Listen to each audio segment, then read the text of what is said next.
ಕಾಶ್ಮೀರದಲ್ಲಿ ನಡೆದಿರುವಂತ ಉಗ್ರರ ಅಟ್ಟಹಾಸಕ್ಕೆ ಬಲಿಯಾಗಿರುವಂತ ಶಿವಮೊಗ್ಗದ ಮಂಜುನಾಥ್ ಅವರ ಅಂತ್ಯಕ್ರಿಯೆ ಇಂದು ನಡೆದಿದೆ. ಶಿವಮೊಗ್ಗದ ಜಿಲ್ಲಾಡಳಿತ ಹಾಗೂ ಪೊಲೀಸ್ ಇಲಾಖೆಯಿಂದ ಸಕಲ ಸರ್ಕಾರಿ ಗೌರವಗಳೊಂದಿಗೆ ಅವರ ಅಂತ್ಯಕ್ರಿಯೆಯನ್ನ ನೆರವೇರಿಸಲಾಯಿತು. ಇದೇ ವೇಳೆ ಕುಟುಂಬಸ್ಥರ ಆಕ್ರಂದನ ಮುಗಿಲು ಮುಟ್ಟಿತ್ತು. ಪಂಚಭೂತಗಳಲ್ಲಿ ಲೀನರಾದ ಮಂಜುನಾಥ್, ಕುಟುಂಬಸ್ಥರಲ್ಲಿ ಮುಗಿಲು ಮುಟ್ಟಿದ ಆಕ್ರಂದನ.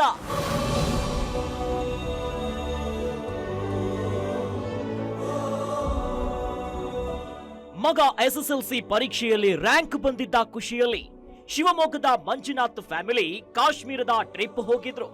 ಆದ್ರೆ ಈ ಸಂಭ್ರಮ ಹೆಚ್ಚು ಹೊತ್ತು ಇರದೆ ಆ ಕುಟುಂಬದಲ್ಲಿ ಸೂತಕ ಆವರಿಸಿತ್ತು. ಪಹಲ್ಗಾವ್ನಲ್ಲಿ ಕುದುರೆ ಮೇಲೆ ಸವಾರಿ ಮಾಡಿದ್ದ ಮಂಜುನಾಥ್ರನ್ನು ಇಂದು ಶವವಾಗಿ ಶಿವಮೊಗ್ಗದಲ್ಲಿ ಮೆರವಣಿಗೆ ಮಾಡಬೇಕಾಯ್ತು. ಈ ರೀತಿಯ ಪರಿಸ್ಥಿತಿ ಯಾರಿಗೂ ಬರಬಾರದು ಅಂತ ನೆರೆದಿದ್ದವರು ಮಾತನಾಡಿದ್ರು.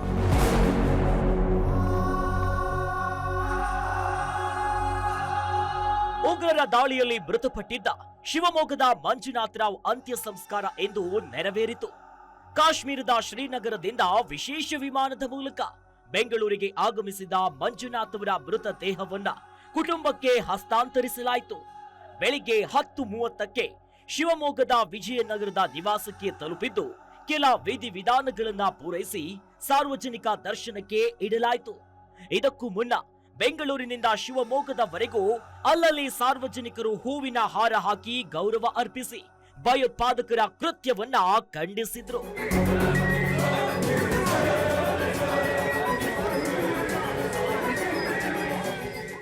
ಇನ್ನು ಸಾವಿರಾರು ಜನರು ಮಂಜುನಾಥ್ಗೆ ಅಂತಿಮ ನಮನವನ್ನ ಸಲ್ಲಿಸಿದ್ರು. ಗಣ್ಯಾತಿ ಗಣ್ಯರು ಹಾಗೂ ಅಧಿಕಾರಿಗಳು ಸಹ ಅಂತಿಮ ದರ್ಶನವನ್ನ ಪಡೆದ್ರು. ಸಾರ್ವಜನಿಕರ ಅಂತಿಮ ದರ್ಶನದ ಬಳಿಕ ಅಲಂಕೃತ ವಾಹನದಲ್ಲಿ ಸುಮಾರು 1 ಗಂಟೆಯ ವೇಳೆಗೆ ಮಂಜುನಾಥ್ ಮೃತದೇಹದ ಮೆರವಣಿಗೆ ಆರಂಭಿಸಲಾಯಿತು. ನಗರದ ಪ್ರಮುಖ ರಸ್ತೆಗಳಲ್ಲಿ ಮೆರವಣಿಗೆ ಸಾಗಿ ತುಂಗಾ ನದಿಯ ದಡದಲ್ಲಿರುವಂತಹ ರೋಟರಿ ಚಿತಾಗಾರಕ್ಕೆ ತೆಗೆದುಕೊಂಡು ಹೋಗಿ ಅಲ್ಲಿ ಸಕಲ ಸರ್ಕಾರಿ ಗೌರವದೊಂದಿಗೆ ಅಂತ್ಯ ಸಂಸ್ಕಾರವನ್ನ ಮಾಡಲಾಯಿತು.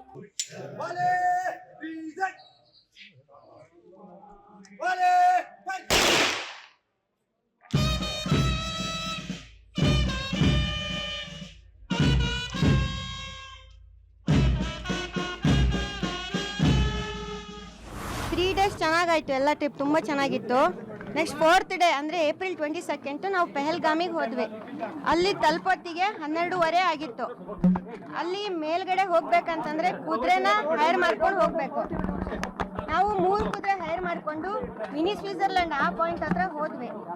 ಅಲ್ಲಿ ಹೋಗಿ ಕುದುರೆ ಇಳಿದು ಒಂದು 2 ಮಿನಿಟ್ಸ್ ಅಷ್ಟೊತ್ತಿಗೆ ಅಲ್ಲಿ ಇದು ಫೈರಿಂಗ್ ಸೌಂಡ್ ಕೇಳಿಸ್ತು.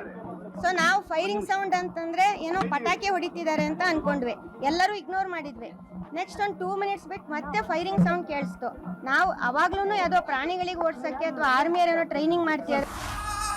ಇದೇ ವೇಳೆ ಮಂಜುನಾಥ್ ಪತ್ನಿ ಪಲ್ಲವಿ ಮಗನನ್ನ ತಬ್ಬಿ ಕಣ್ಣೀರಿಟ್ಟ ದೃಶ್ಯ ನೆರೆದಿದ್ದವರ ಕಣ್ಣಂಚಲ್ಲೂ ಕೂಡ ನೀರು ತರಿಸಿತ್ತು.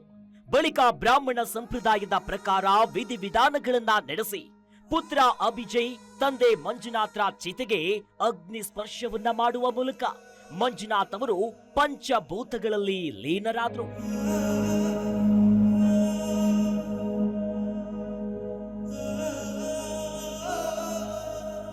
ಒಟ್ಟಾರೆ ಪ್ರವಾಸಕ್ಕೆ ತೆರಳಿದ್ದ ವೇಳೆ ದುರ್ಮರಣಕ್ಕೀಡಾದ ಮಂಜುನಾಥ್ ಅವರ ಕುಟುಂಬ ಈಗಲೂ ಕೂಡ ಶಾಕ್ನಲ್ಲೇ ಇದ್ದು ಅದರಿಂದ ಹೊರಬರಲು ಸಾಕಷ್ಟು ಸಮಯ ಬೇಕಿದೆ. Naveen Puradal, guarantee news, Shivamogga.